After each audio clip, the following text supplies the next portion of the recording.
মেটা এবার ভরসা রাখছে জনতার উপর। ভুল তথ্য শনাক্ত করতে কমিউনিটি নোটস নামের এক নতুন ফিচার আনতে চলেছে তারা। এই ফিচার কার্যকর হবে ফেসবুক, ইনস্টাগ্রাম ও থ্রেডসে। আশ্চর্যের বিষয় হলো মেটা এখানে ব্যবহার করছে ইলন মাস্কের এক্সের প্রযুক্তি। মেটার পক্ষ থেকে জানানো হয়েছে, এক্সের কমিউনিটি নোটসের প্রযুক্তি সম্পূর্ণ ওপেন সোর্স, অর্থাৎ যে কেউ তা ব্যবহার করতে পারে। সেই সুযোগ কাজে লাগিয়ে মেটা নিজেদের প্ল্যাটফর্মে এই প্রযুক্তি আরও উন্নত করার পরিকল্পনা নিয়েছে।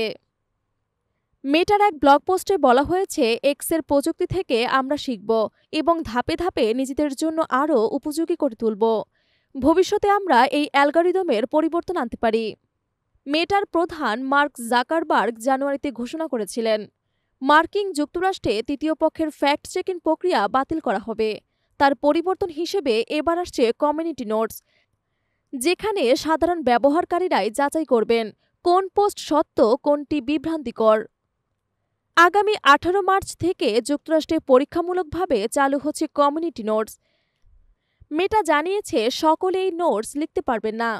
নির্দিষ্ট কিছু শর্ত মানলে পাবে কন্ট্রিবিউটর হিসেবে অনুমোদন এবং এরপরই লিখতে পারবে নোটস। এর মধ্যে অন্যতম শর্ত হচ্ছে ব্যবহারকারীর বয়স 18-এর অধিক হতে হবে এবং থাকতে হবে ভেরিফাইড ফোন নাম্বার।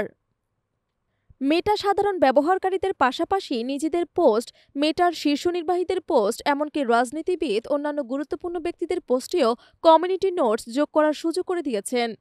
তবে বিজ্ঞাপন পোস্টে এটি প্রযোজ্য হবে না। মেটা জানিয়েছে, যদি কোনো পোস্ট কমিউনিটি নোটসের মাধ্যমে ভুল বা ভ্রান্তিকর বলে চিহ্নিত হয়, তাহলে সেটির বিরুদ্ধে আপিল করা যাবে না। তবে এটাও নিশ্চিত করা হয়েছে যে যে পোস্টে নোট যুক্ত হবে সেটির রিচে কোনো প্রভাব পড়বে না। মেটা অবশ্য আশ্বস্ত করেছে যে একটি নোট প্রকাশ করতে হলে বিভিন্ন মতাদর্শের মানুষের সম্মতি লাগবে, ফলে নির্দিষ্ট গোষ্ঠী বা প্রচারক দল এই ফিচারকে নিজেদের স্বার্থে ব্যবহার করতে পারবে না। মেটা জানিয়েছে, প্রাথমিকভাবে যুক্তরাষ্ট্রে পরীক্ষামূলকভাবে চালু করা হয়েছে কমিউনিটি নোটস। এরপর সফল হলে ধীরে ধীরে অন্যান্য দেশেও সম্প্রসারিত হবে। মেটা আরও বলেছে, যতদিন পর্যন্ত আমরা নিশ্চিত হতে পারছি না যে এটি কার্যকরভাবে কাজ করছে, ততদিন আমরা এটি নিয়ে আরও কাজ করব এবং প্রয়োজন অনুযায়ী পরিবর্তন আনব। ফেসবুক, ইনস্টাগ্রামে ভুল তথ্য প্রতিরোধে কমিউনিটি নোটস আদৌ কি কার্যকর হবে নাকি নতুন বিতর্কের জন্ম দেবে? এই প্রশ্নের উত্তর পাওয়া যাবে 18 মার্চের পর।